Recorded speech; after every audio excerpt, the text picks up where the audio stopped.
అందరికీ hi. పాలకూరతోని curry చేస్తున్నా. ఒక గిన్నెలో 2 స్పూన్ల ఆయిల్ వేసుకొని ఎల్లిగడ్డలు, ఆవాలు, జీలకర్ర, పాలకూర 4 కట్టలు కట్ చేసి పెట్టిన, 10 పచ్చిమిర్చిలు వేసుకొని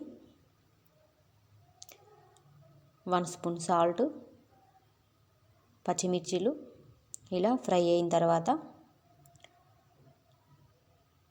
పాలకూర వేసుకోవాలా.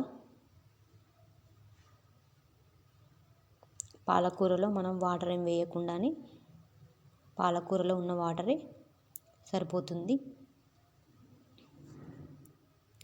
ఇలా వాటర్ మొత్తం ఇంకిపోయిన తర్వాత